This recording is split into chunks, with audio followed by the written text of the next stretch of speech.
Side खबरों के लिए सब्सक्राइब करें फ्लेम मीडिया और उसके बाद बेल आइकन को प्रेस करें ताकि सबसे पहले आपको मिले एक्सक्लूसिव खबरें।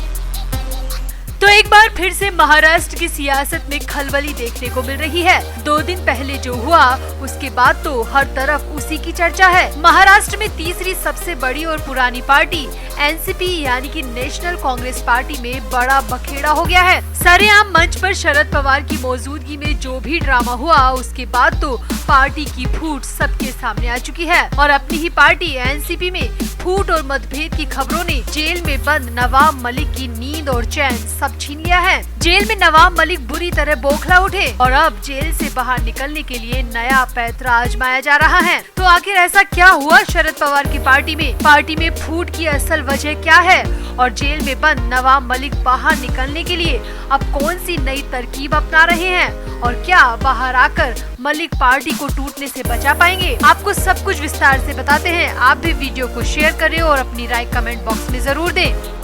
वैसे आपको याद दिला दे कि हमारा ब्रांड न्यू व्लॉग आ चुका है जो कि धमाल मचा रहा है। उसे देखने के लिए डिस्क्रिप्शन में दिए लिंक पर क्लिक करें। सपोर्ट के लिए लाइक, शेयर और सब्सक्राइब जरूर करें।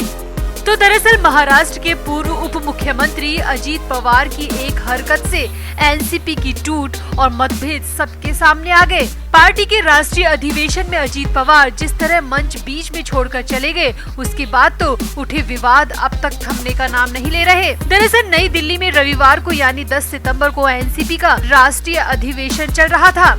हजारों की संख्या में कार्यकर्ता मौजूद थे। इस दौरान अजीत पवार मंच से नाराज होकर बीच में ही उठकर चले गए। इसके बाद उनका इंतजार किया जाता रहा लेकिन वो लौटे ही नहीं। इस दौरान मंच पर पार्टी के राष्ट्रीय अध्यक्ष शरद पवार, प्रदेश अध्यक्ष जयंत पाटिल, प्रफुल्ल पटेल और सुप्रिया सुले जैसे बड़े नेता मौजूद थे लेकिन फिर भी अजीत पवार नहीं लौटे। रिपोर्ट के मुताबिक शरद पवार के बाद अजीत पवार को कार्यकर्ताओं को संबोधित करना था लेकिन उनसे पहले प्रदेश अध्यक्ष जयंत पाटिल को बोलने का मौका दे दिया गया। संभवतः ये बात अजीत पवार को खल गई और वो नाराज होकर मंच से उठकर चले गए।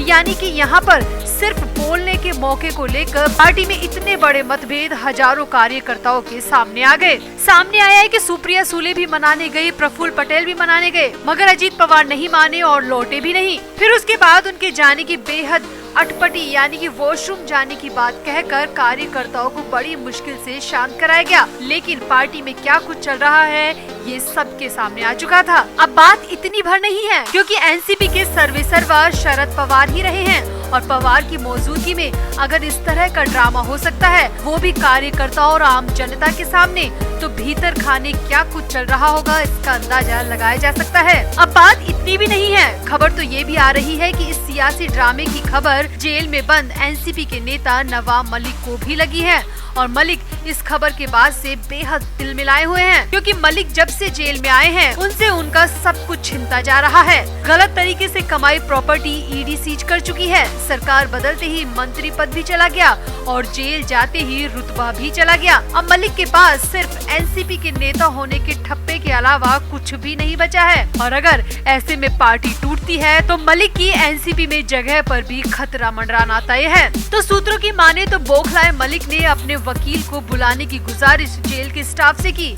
यानी कि मलिक ने अचानक अपने वकील को मिलने के लिए बुलाया। वकील भी नवाब मलिक से मिलने के लिए तुरंत जेल में पहुंच गए। पहले तो मलिक ने अपने वकील से पार्टी में जो भी चल रहा है इस पर जानकारी मांगी और बाद में वकील को साफ शब्दों में कहा कि अब पानी सिर से ऊपर जा रहा है। अब मैं चुपचाप जेल की 4 दीवारी में हाथ पर हाथ धर के नहीं बैठ सकता, मुझे कैसे भी करके बाहर आना है। सूत्रों की माने तो वकील को मलिक से मिलने के लिए 15 से 20 मिनट का वक्त मिला था और इस दौरान काफी सारी बातें दोनों के बीच में हुई। सूत्रों की माने तो मलिक ने वकील को साफ निर्देश दिए हैं कि इस बार चाहे जो भी हो मुझे किसी भी कीमत पर जेल से बाहर आना है वरना अनर्थ हो जाएगा। मलिक ने वकील को कहा कि कुछ भी करो, कोई भी दलील तैयार करो मगर मुझे जेल से बाहर निकालो। इस वक्त अगर मैं जेल में रह गया तो सब खत्म हो जाएगा, सालों की मेहनत पर पानी फिर जाएगा। रिपोर्ट्स की माने तो इस दौरान नवाब मलिक ने वकील को सलाह दी कि वो एक बार शरद पवार से मिले और उन्हें मनाए कि वो दिल्ली जाकर केंद्रीय नेतृत्व से मिले और मेरी जेल से रिहाई के लिए कुछ कदम उठाए। यानी कि यहाँ मलिक का सीधा मतलब है कि वो वकील के जरिए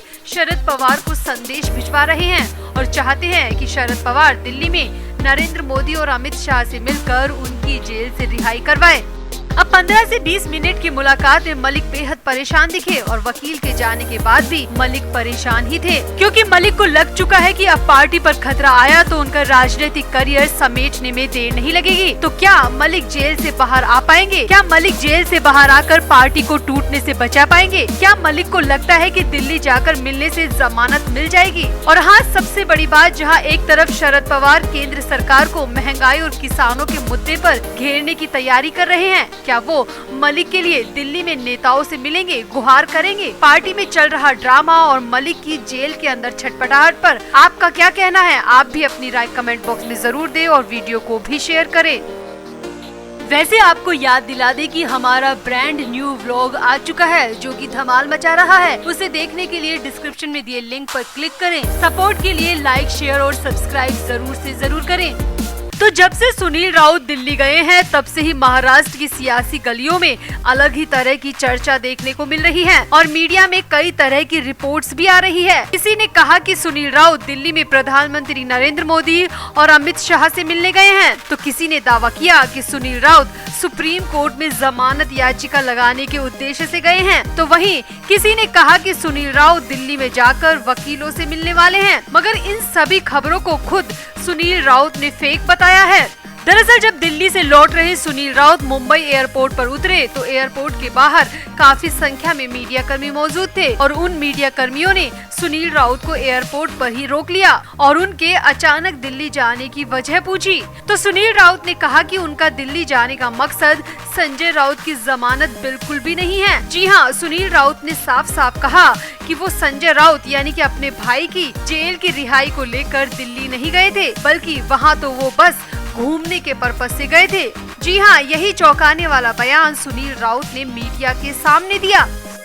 सुनील राउत ने कहा कि मैं तो दिल्ली में हमारे परिवार के एक करीबी का घर है और मैं बस वहीं गया था, दिल्ली का हालचाल जानने गया था, वहाँ की आबो हवा देखने गया था। मेरे दिल्ली जाने से संजय राउत की जमानत का कोई कनेक्शन है ही नहीं। अब वहाँ मौजूद मीडिया कर्मियों ने पूछा कि क्या वहाँ आपने किसी वकील से भी मुलाकात की? तो इस पर सुनील राउत पूरी तरह मुकर गए और कहा कि मैं दिल्ली जाकर भला वकीलों से क्यों मिलूंगा? मुंबई में एक से बढ़कर एक वकील है, तो दिल्ली में जाकर वकीलों से मिलने का कोई मतलब ही नहीं है। इसके बाद मीडिया कर्मियों ने पूछा कि क्या वो सुप्रीम कोर्ट में जमानत के लिए जाने की प्लानिंग कर रहे हैं? तो इस पर सुनील राउत ने कहा कि अभी तो यही सेशंस कोर्ट के फैसले को आने दो, इसके बाद ही देखा जाएगा कि आगे क्या करना है। यहाँ पर सुनील राउत के चेहरे पर भाई की जमानत को लेकर बिल्कुल भी परवाह नहीं दिखी। सुनील राउत ने बेहद हल्के अंदाज में कहा कि संजय राउत की जमानत के लिए सुप्रीम कोर्ट जाने का अभी सही समय नहीं है। बॉम्बे सेशन कोर्ट में जमानत के लिए अर्जी दी गई है और देखते हैं कि उसके बाद क्या होता है। सुनील राउत ने बस इतना ही कहा कि संजय राउत का उनके ऊपर लगे आरोपों से कोई लेना देना नहीं है। शिवसेना की आवाज को दबाने के लिए सिर्फ संजय राउत को गिरफ्तार किया गया है। इसके बाद मीडिया कर्मियों के पूछने पर कि क्या दिल्ली में वो केंद्र सरकार के किसी बड़े नेता या मंत्री से मिले हैं, तो इस पर सुनील राउत ने कहा कि नहीं, ये सब खबरें गलत हैं। मैं यहाँ सिर्फ अपने जानकार के घर आया था और बस थोड़ा घूम फिर कर वापस बॉम्बे आ गया हूँ। तो कुल मिलाकर सुनील राउत ने एक बार फिर से संजय राउत की जमानत को लेकर फिक्र नहीं दिखाई, बल्कि बार बार यही कहते रहे कि वो तो दिल्ली घूमने के मकसद से आए हैं। अब भला जिसका भाई और महाराष्ट्र की राजनीति का इतना बड़ा नेता जेल में बंद हो, तो क्या उसका भाई दिल्ली सिर्फ घूमने जाएगा? कुछ तो है ऐसा जो सुनील राउत सबसे छिपा रहे हैं। अब वो क्या है, ये हो सकता है कि आने वाले दिनों में सामने आए। फिलहाल तो सुनील राउत ने सुप्रीम कोर्ट, नेताओं से मिलने या वकीलों से मुलाकात वाली तीनों ही खबरों को सिरे से नकार दिया। वैसे आपको क्या लगता है, सुनील राउत किस मकसद से दिल्ली आए होंगे? घूमने का बहाना बनाकर सुनील राउत क्या छिपा रहे हैं, या वाकई में सुनील राउत को संजय राउत की जमानत से कोई सरोकार नहीं है? आप भी अपनी राय कमेंट बॉक्स में जरूर दें और वीडियो को भी शेयर करें।